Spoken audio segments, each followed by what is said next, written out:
네, 하나님의 말씀 이사야 3장 1절로 끝에 26절, 네, 1절부터 끝에 26절까지 3장입니다. 교독하겠습니다.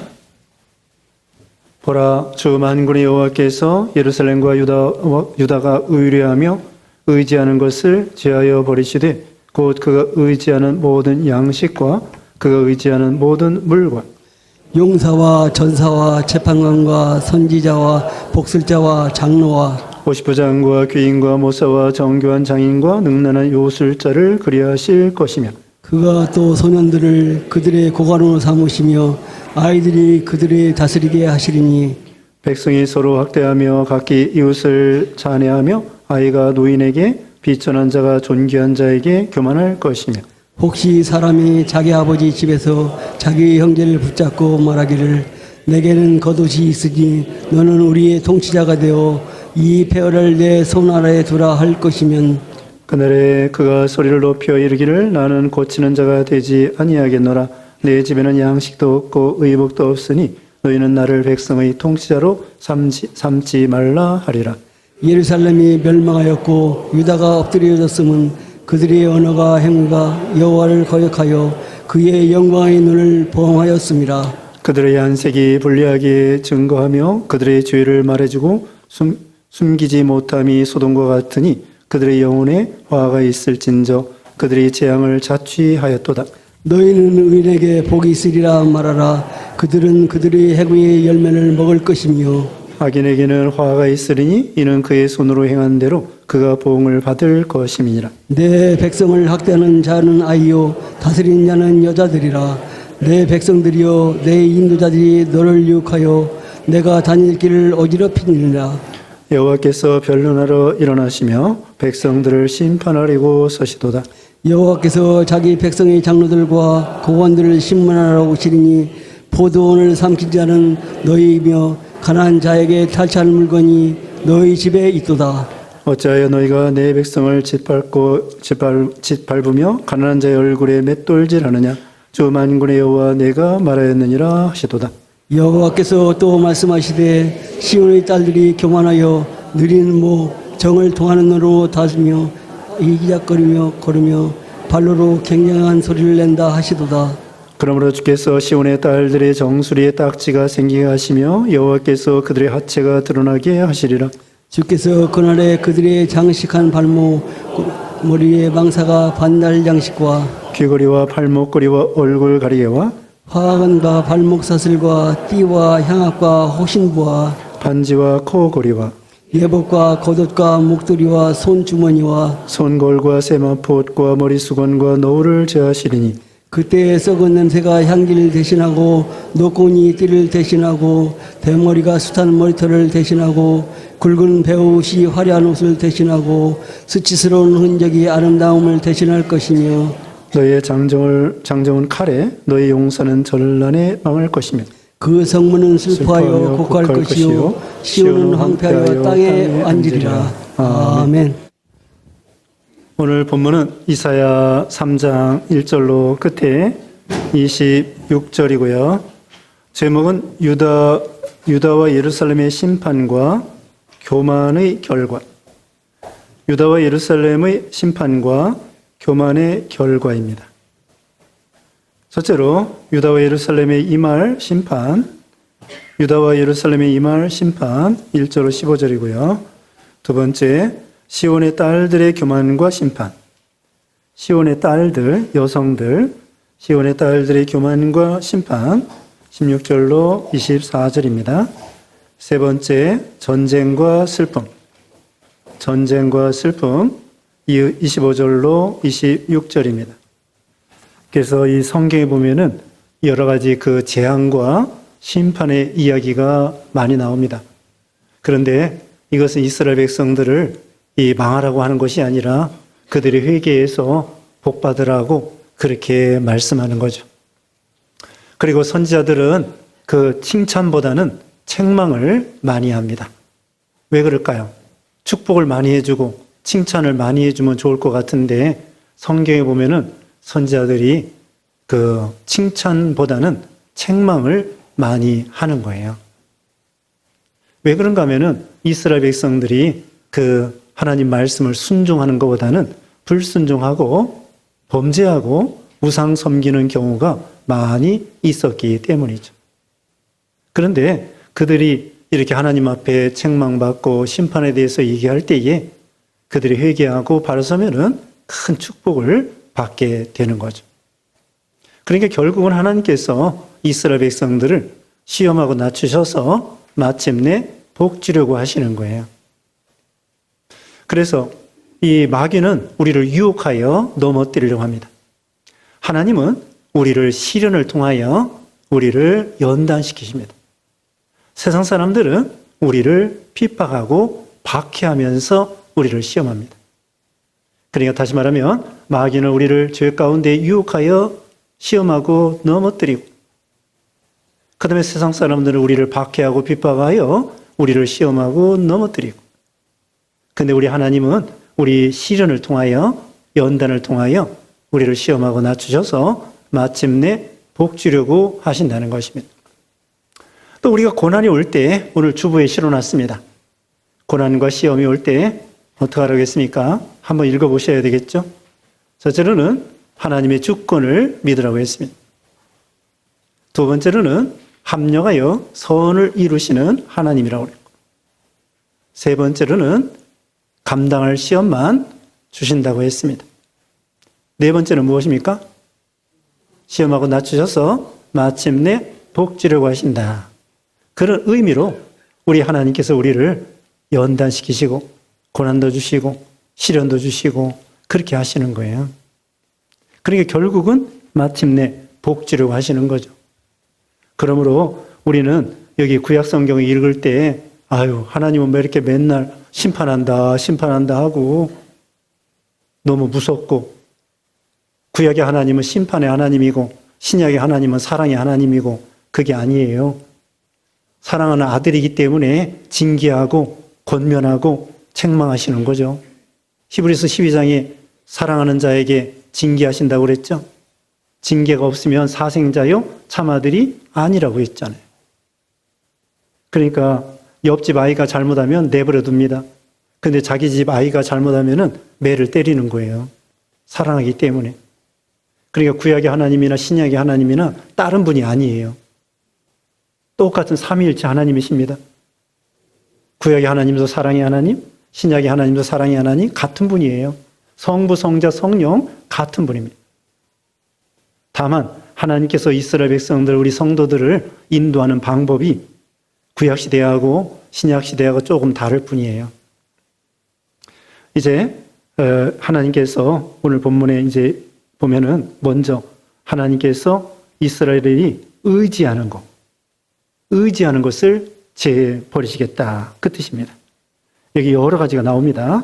이제 1절 말씀에 보라 주 만군의 여호와께서 예루살렘과 유다가 의뢰하며 의지하는 것을 제하여 버리시되 곧 그 의지하는 모든 양식과 그가 의지하는 모든 물과 용사와 전사와 재판관과 선자와 목사와 장로와 오십부장과 귀인과 모사와 정교한 장인과 능란한 요술자를 그리하실 것이며, 한마디로 세상 것이죠. 세상 것 의지하지 말라는 거예요. 왜? 사람이 살고 죽는 것이 이런 세상 것이 있는 것이 아니라 하나님께 있습니다. 우리가 살고 죽는 것이 세상 사람에 있는 것도 아니고 물질에 있는 것도 아니고 권세에 있는 것도 아니고요. 하나님께 있다는 거예요. 그러므로 세상 거 의지하면은 그것을 죄에 버리시겠다. 양식, 이게 꼭 우리가 생존에 있어서 필요한 것들이죠. 양식과 의지하는 물 꼭 필요한 것입니다. 그 다음에 용사, 전사, 재판관, 선지자, 복술자, 장로. 선지자도 이건 선지자를 의지한다기보다도 그 사람 의지하는 걸 가리킵니다. 사람 의지하지 말고 사람 따라가지 말고 하나님을 따라가라는 거예요. 복술자, 점치는 것입니다. 우리가 2장에서도 배웠습니다. 이스라엘 백성들이 점치는 거, 오늘날 우리들도 이 점치고, 심지어는 믿는 사람도 집사도 점친다는 거예요. 근데 점치러 갔을 때 점괘가 잘 나오는 사람은 그 사람 믿음이 없는 사람이에요. 가가지고 무당, 그 점치는 사람 앞에 앉아가지고 그 사람이 점괘가 안 나온다? 그 사람은 좀 믿음이 좋고 신령한 사람이에요. 근데 또 신령한 사람이 거기 갈 수가 없죠.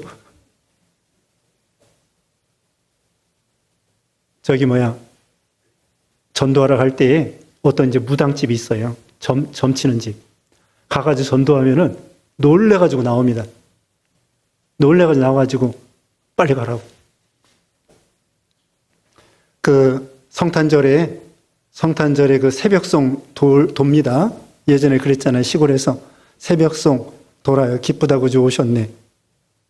그래서 어느 집에 가서 안 믿는 집에 가서 다 불러주는 거예요. 기쁘다고 주 오셨네. 그랬더니 주인이 막 뛰쳐나왔어요. 왜 그런가 하면은 무당이 지금 굿하고 있는데 무당이 쓰러졌대.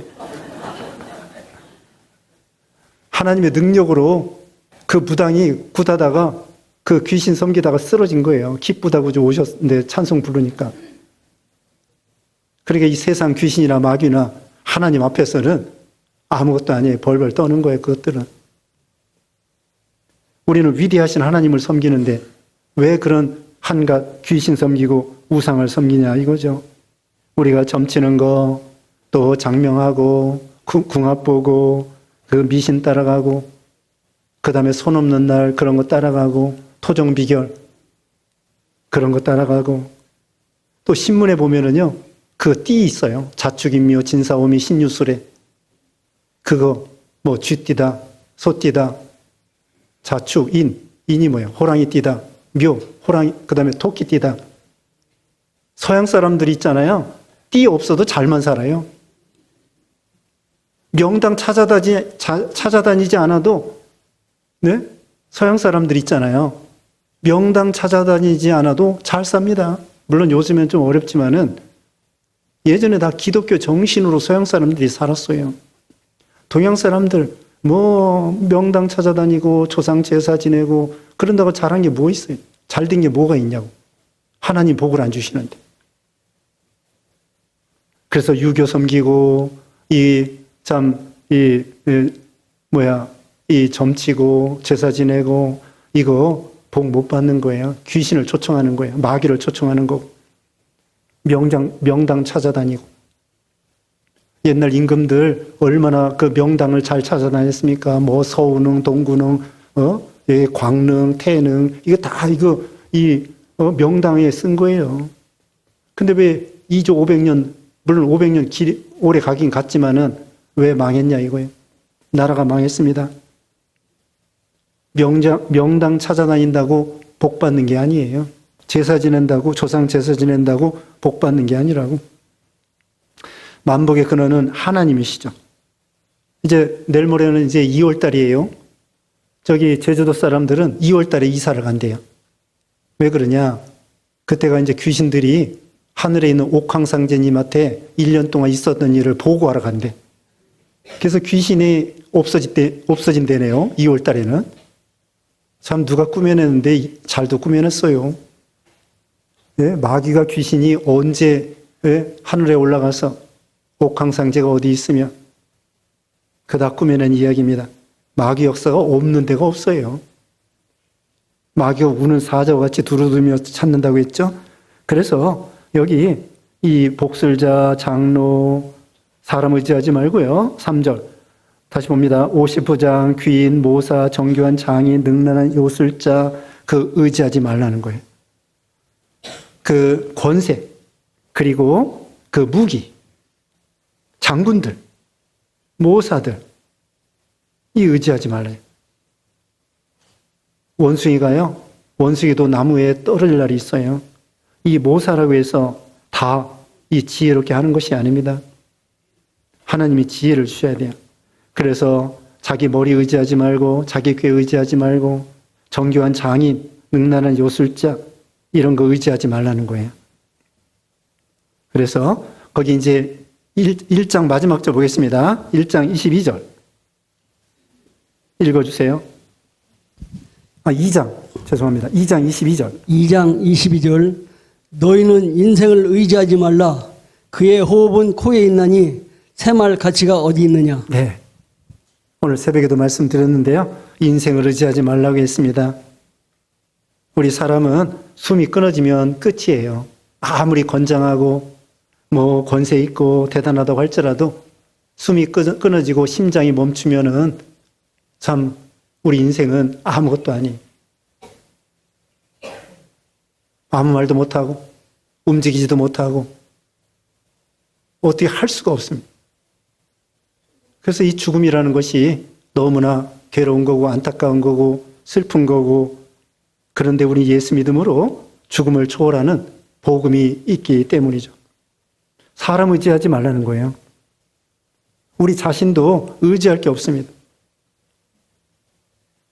우리 자신도 의지할 게 없습니다.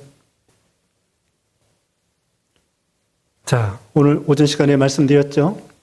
만물의 마지막에 가까웠으니 정신을 차리고 근신하여 기도하라고 했습니다.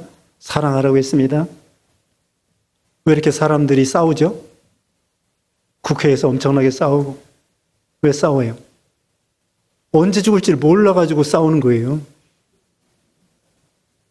만약에 한 달 있다가 죽는다. 한 달 있다가 죽으면은 죽는다고 하면 싸우겠어요? 우리가 죽음 앞에서는 마음이 순수해집니다. 하나님 앞에 회개하게 되고, 또 원수 맺은 것도 다 풀어버리고, 아니 이제 한 달 있다 죽을 건데, 내일이면 죽을 건데 싸울 게 뭐가 있어요? 뭘 빼앗을 게 뭐가 있어요? 주장할 게 뭐가 있어요? 여기서 천년만년 살 줄 알기 때문에 죽으라고 싸우는 거예요. 정말 마지막이 가까운 줄 알고 내가 죽을 때가 한 달밖에 안 남았다. 1년밖에 안 남았다. 그런데 뭐 싸울 게 뭐 있어? 미워할 게 뭐 있고 용서 못할 게 뭐가 있습니까? 그래서 종말론적인 신앙으로 갖는다고 하면은 사랑할 수 있습니다. 용서할 수 있습니다. 시간이 얼마 안 남았기 때문에 더 봉사하고 더 대접하고 그렇게 순수하게 될 수가 있어요. 그래서 우리가 이 숨쉬고 산다고 하는 거 하나님이 은혜를 주셔야 됩니다. 어떤 사람은요, 잠자다가 심장마비로 세상 떠나는 사람도 있어요. 주위에 그런 사람 들어보셨을 거예요. 밤새 안녕입니다. 밤새 안녕이에요. 사람은 내일 일을 알지 못해. 잠언에 나와요. 내일 일을 알지 못하는도다. 우리가 잠잘 때도요, 우리가 스스로 숨을 쉽니다. 스스로 심장이 뜁니다. 이게 다 하나님의 은혜예요. 내가 심장 뛰고 싶어서 뛰는 거 아니야. 내가 숨 쉬고 싶어서 쉬는 게 아니에요. 하나님이 그냥 우리 사람을 만들 때 그렇게 스스로 내가 잠자는데도 심장이 알아서 뛰고 숨이 알아서 쉬어지고, 이게 얼마나 이게 하나님께 감사하고 은혜예요. 그러니까 우리는 이게 뭐 자랑할 게 없어요. 우리가 뭘 자기 의지할 게 없어요. 그래서 사람 의지하지 말고, 남편도 의지하지 말고, 아내도 의지하지 말고, 자식도 의지하지 말고, 돈도 의지하지 말고, 또 국가도 의지하지 말고, 장관들도 의지하지 말고. 우리 하나님께서 왕을 세울 때 있잖아요. 왕을 세울 때 군사 많이 두지 말래. 왜 그래? 그거 의지하지 말라고. 그리고 처첩들을 많이 두지 말래, 왕들. 그거 의지하고 미혹받으니까. 솔로몬이 그러다가 실패했습니다. 그리고 늘 성경책을, 왕들이 그랬습니다. 성경책을 복사해가지고는 베껴서 옆에 놓고 늘 성경을 읽으라고 했습니다. 그렇게 하라는 거예요.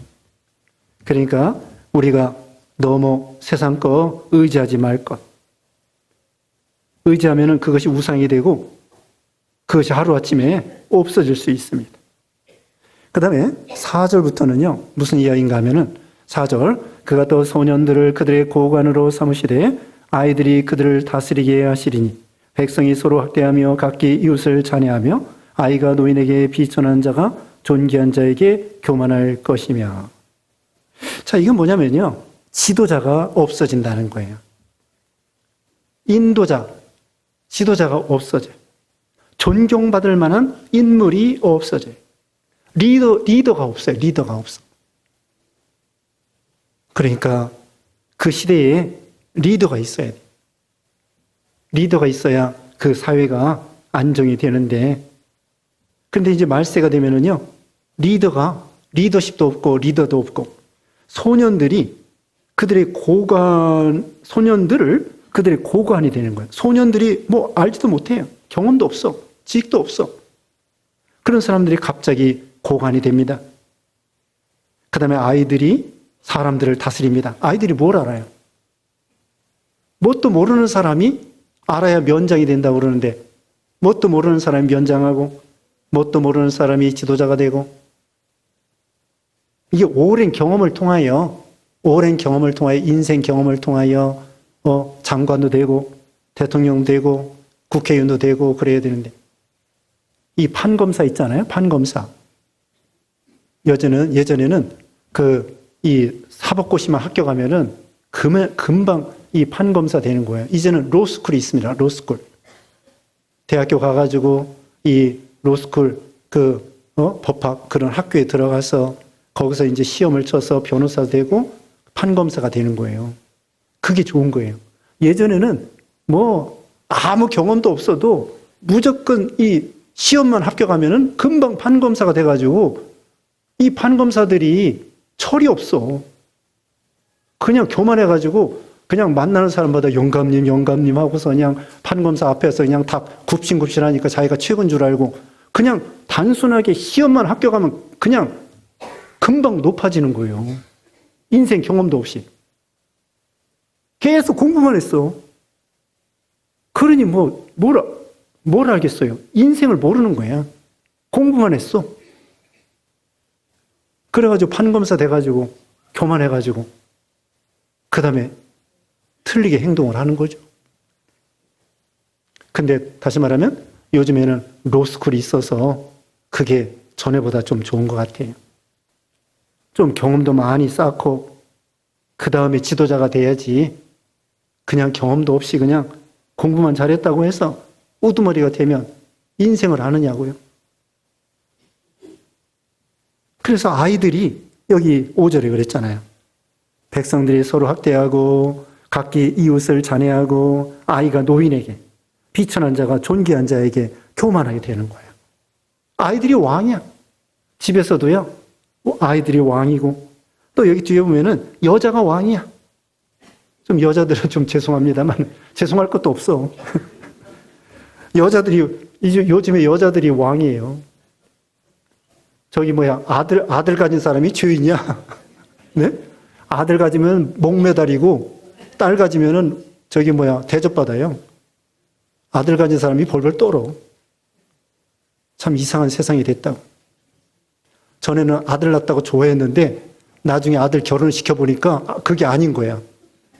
며느리가 더 세. 아유, 그때는 아들 낳았다고 좋아했는데 웬걸 이제는 딸이 더 좋네. 여자들이요, 여기 12절 봅니다. 12절 읽어보세요. 12절. 내 백성을 학대하는 자는 아이요 다스리는 자는 여자들이라. 내 백성들이요 내 인도자들이 너를 유혹하여 내가 다닐 길을 어지럽히느니라. 네, 여자들이요 국회의원 되지 말고, 그게 아니에요. 여자들이 대통령도 하고 수상도 할 수 있습니다. 근데 이것은 뭐냐면요, 자격 없는 사람이 지도자가 된다는 뜻이에요. 여자를 무시하는 것이 아닙니다. 여자를 무시하는 것이 아니라 자격 없는 사람이 지도자가 돼서 그 사회를 망가뜨리는 거죠. 그래서 지도자 잘못 만나면요, 그 단체가 엄청나게 고생하는 거예요. 북한 보세요. 북한에 미국이 아니라 저 유럽에 가서 유학도 하고 그래가지고 조금 괜찮은 줄 알았더니 이건 웬걸, 더 혹독하고 자기 고모부를 고사총으로 쏴 죽이지를 않나. 껐떡하면 사람 죽이고. 뭘 몰라요. 백성들이 굶든지 말든지 핵무기만 만들어 놓고. 자, 지도자 잘못 만나면요, 그 밑에 있는 모든 백성들은 온갖 고생을 하게 된다는 거죠. 말세가 되면은 이렇게 지도자가 없다는 거예요. 그리고 이 세상에서도요, 이렇게 되고 있어요. 학생들이 더 무섭고요. 회사원들이 더 무섭고요. 사장님보다도 노동자들이 더 무섭고요. 네? 그 시민들이 더 무섭고요. 이런 세상이 되는 거예요. 그래서 예전에 66년, 76년 중국에서 문화혁명이 있었습니다. 10년 동안. 이 문화혁명 때 홍위병들이 선생님들 다 갖다 무릎 꿇려놓고 죽이고 모욕 주고 또 심지어는 친구 아버지 데려다 놓고 모욕하고 그래가지고 그 당시에 또 많은 사람들이 중국에서 숙청당하고 이렇게 그 젊은이들이, 학생들이, 중학생, 고등학생 이런 사람들이 선생님들 다 잡아 죽이고 그랬어. 지도자들 다 죽이고. 그렇게 이 사회가 말세에 험악하게 된다는 거죠.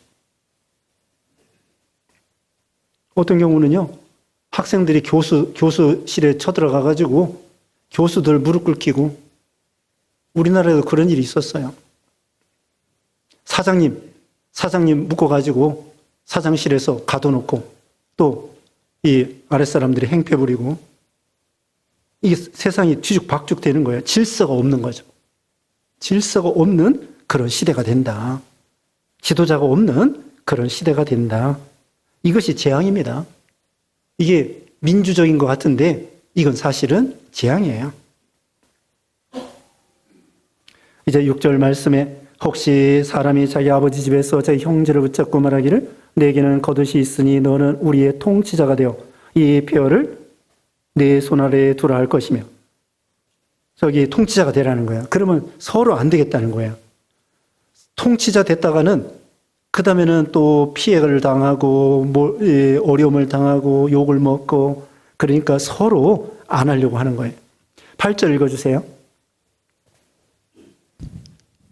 8절 예루살렘이 멸망하였고 유다가 엎드려졌음은 그들의 언어와 행위가 여호와를 거역하여 그의 영광의 눈을 범하였음이니라. 네, 예루살렘 유다가 엎드려졌다고 했습니다.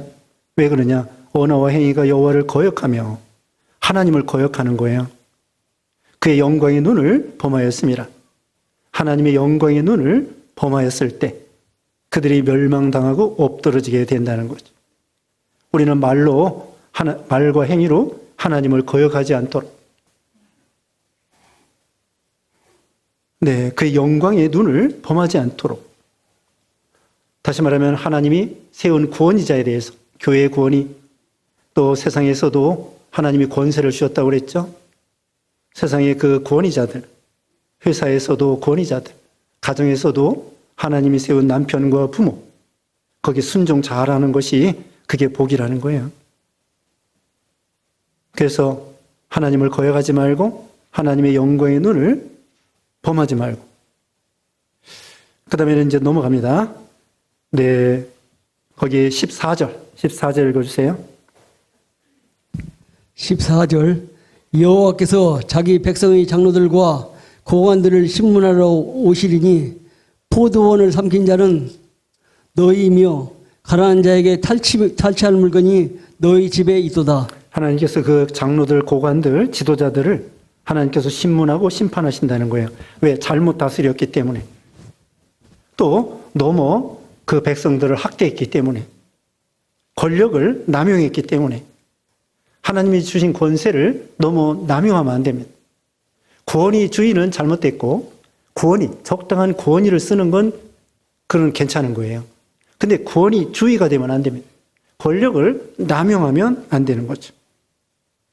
이제 넘어갑니다. 그 다음에 16절 말씀. 여호와께서도 말씀하시되 시온의 딸들이 교만하여 느린 목 정을 통하는 눈으로 다니며 아기작거리며 걸으며 발로는 쟁쟁한 소리를 낸다 하시도다. 이 말씀 여기서부터는요, 이 여성들이 교만하고 사치하고 이걸 하나님이 책망하시는 거예요. 그 시온의 딸들, 예루살렘 성도들 중에 여성들이 교만하다는 거예요. 느린 목, 정을 통하는 눈, 음란방탕하고 아기작거리며, 이것은 비틀거리며 팔다리를 사전 찾아보니까요. 팔다리를 부자연스럽게 천천히 걷는 것이다. 아기작거리며 거리며 발로는 쟁쟁한 소리를 낸다. 이것도 사치하는 거예요. 그 신발에 뭘 다른 거예요. 뭘 소리나게. 그 구두도 있잖아요. 빨간 구두 신은 아가씨. 똑똑똑 그거 있잖아요. 뾰족 구두 신고서는 딱딱딱 거리면서 그런 노래가 있습니다. 그래서 이와 같이 하여튼 신발에 소리 나도록. 그런데 17절에 그러므로 주께서 시온의 딸들의 정수리에 딱지가 생기게 하시며 여호와께서 그들의 하체가 드러나게 하시리라. 전쟁 나가지고요. 포로로 잡혀가고요. 정수리에 딱지가 진다. 이 머리에 이고 너무 노동을 하기 때문에 포로 잡혀가서 머리에 딱지가 생길 정도로 그렇게 되는 거예요. 그 다음에 18절 읽어주세요. 18절 주께서 그날에 그들의 장식한 발목, 고리와 머리 망사와 반달 장식과 귀 고리와 팔목 고리와 얼굴 가리개와 네, 이거 다 장식품 사치하는 것입니다. 발목 고리, 발에도 고리가 있고요. 머리에 망사, 반달 장식, 귀고리, 팔목 고리, 얼굴 가리개, 20절에는 화관, 발목 사슬, 띠와 향압과 호신부. 아무튼 우리가 단장하지 말라는 것이 아닙니다. 거기 반지도 있고요. 코골이 있고. 그 반지 끼는 거 그거 꼭 나쁘다고 할 수 없어요. 그 서양 사람들은요. 여기 약지에다가 반지를 껴요. 여러분 중에서 끼는 사람 있을 거예요. 그래서 이건 결혼했다 하는 증거라고 하네요. 근데 우리 한국에는 그렇게 별로 신경 안 쓰는데 서양에서는 그 반지를 끼면서 이 사람은 유부녀구나, 유부남이구나 그걸 표시한다는 거예요. 그래서 반지를 안 끼면은 그냥 혼자 사는 줄 알고 미혹할 수도 있다 이렇게 얘기를 하더라고요. 근데 우리는 그렇게 거기까지는 생각 안 하는 것 같아요. 그래서 반지를 껴도 되고 안 껴도 되고 이건 여기 뭘 강조하냐면요. 사치하는 걸 말하는 거예요. 근데 저는 평생 반지를 껴본 일이 없어요. 왜냐면 몸에다 뭘 걸친 시계도요. 이 주일날만 이거 차고 옵니다. 평소에는 그냥 핸드폰만 가지고 다니고 몸에 차는 게 그렇게 몸에 유익도 안 되는 것 같고 거지럭거리고 몸에 차는 것이 그게 별로 좋은 게 같지가 않아요. 그렇다고 시계 차는 게 나쁘다 그런 게 아니고 그건 제 취향입니다. 뭔가 이게 달고 다니는 것이 그게 좀 거지럭거리고 아무튼 이거 사치하는 걸 말하는 거예요. 비싼 옷, 비싼 가방, 비싼 치장하는 거예요. 치장하는 거. 그래서 사치할 때에 그걸 하나님이 다 사치하지 못하도록 하라는 거죠. 이게 다 왜 사치하는 거예요? 여러분, 만약에 무인도에서 혼자 산다고 하면은 비싼 가방 필요해요, 안 해요? 무인도 혼자 살아. 요새 혼자 사는 거 있잖아요. 뭐예요? 나 혼자 산다? 네, 그럼 텔레비전 프로가 있어요. 산속에서 혼자 살아. 그런 사람 명품 필요 있어요? 없어요? 필요 없어요. 누가 알아줘야 말이지. 옷도 명품 필요 없어. 가방도 필요 없어. 머리도 대충 이렇게 하는 거예요. 그러면 왜 지금 이 현대 이 사이에서 왜 명품 같은 거 왜 그래요? 사실은 남 보여주기 위한 거예요. 자기 과시하기 위한 거예요. 그러니까 너무 비싸게 분수에 맞게 살라는 거죠. 비싸게 사치하는 거 잘못된 거고요. 그 다음에 23절에 손거울과 세마포옷과 머리수건과 노을을 제하시리니 24절에 그때의 썩은 냄새가 향기를 대신하고 노끈이 띠를 대신하고 대머리가 숱한 머리털을 대신하고 굵은 베옷이 화려한 옷을 대신하고 수치스러운 흔적이 아름다움을 대신할 것이며 아니 포로 잡혀가고 전쟁 났을 때 뭘 치장할 수 있겠습니까? 사는 것이 급급한데 먹고 살기 바쁜데 그러니까 우리가 이 사치하지 말고 거기에다 마음 빼앗기지 말고 허영심을 버리고 그 진주 목걸이라는 그 진주 목걸이인지 다이아몬드 목걸이인지 단편 이야기가 있습니다. 어떤 사람이 친구 공무원 그 파티하는데 친구 목걸이를 빌렸어요. 가가지고 잊어버렸어. 그래가지고 진짜를 사가지고 그 친구한테 갚아주고 사주고서는 자기는 죽어라고 10년 동안 일했어요. 그래 그 빚을 다 갚았어. 근데 우연히 그 친구를 만났어요. 그래 그 얘기를 하니까 야, 그 목걸이 가짜야, 야. 얼마나 허황됩니까? 그 친구 목걸이 가짜 목걸이 진짜인 줄 알고 가서 파티에 나갔다가 잊어버렸는데 진짜를 사주고 10년 동안 죽어라고 빚을 갚았는데 나중에 만나보니까 그게 가짜라는 거예요. 야, 이렇게 허양심이 허황된 거죠. 그 다음에 25절에 너희의 장정은 칼에 너희 용사는 전란에 전쟁이죠. 망할 것이며 그 성문은 슬퍼하며 곡할 것이요 시온은 황폐하여 땅에 앉으리라. 전쟁 나면은 장정도 칼에 용사들도 전쟁에 망하게 된다는 거죠. 지금도 우크라이나 러시아 전쟁에서 얼마나 많은 사람들이 죽고 참 이런 어려움이 있지 않습니까? 우리도 전쟁 나지 않도록 우리가 회개하고 또 우리 국가가 속히 안정되도록 우리 믿는 신자들이 먼저 회개하고 여러분 국회의원들이요. 국회의원 30%가 신자들이에요. 참 이게 안타까운 일이에요. 어떻게 국회의원들 여당 야당 할 것 없이 여당에서도 30%, 야당에서도 30% 국회의원 거의 300명이 되는데 그중에 100명이 예수 믿는 신자들이에요. 근데 왜 나라가 이렇게 혼란합니까? 참 답답할 일이죠. 우리 믿는 신자들이 소금과 빛의 역할을 잘 감당하면 나라도 잘 될 거고 또 하나님이 도와주실 것을 우리가 믿고 나가는 것입니다. 기도하겠습니다. 거룩하신 하나님 감사합니다. 우리 하나님의 만복의 근원이 되심으로 우리는 세상 거 참 의지하지 아니하고 또 사치하지 아니하고 하나님만 의지하고 나아가는 생명의 근원이 되시며 만복의 근원 되시는 하나님만 섬기고 하나님만 의지하고 하나님만 따라가서 하나님 앞에 참된 복을 받는 우리 모두가 되게 해주시고 우리의 국가적으로 어려운 가운데 있사오니 위정자들에게 국정을 잘 운영할 수 있도록 하나님이 도와주시고 우리나라 전쟁 나지 않게 해주시고 참 사회적으로 또 여러 가지 안정되도록 경제적으로 안정되도록 하나님이 도와주시고 인도해 주시고 한 주간 동안에도 명절이라고 해서 우리 마음이 해이해지지 않도록 하나님과 늘 동행하는 귀한 신앙 되게 해주시고 친척들을 만났을 때 복음을 전하고 구원하는 그런 역사가 있게 해주셨기를 원하옵고 예수님의 이름으로 기도드리옵나이다. 아멘.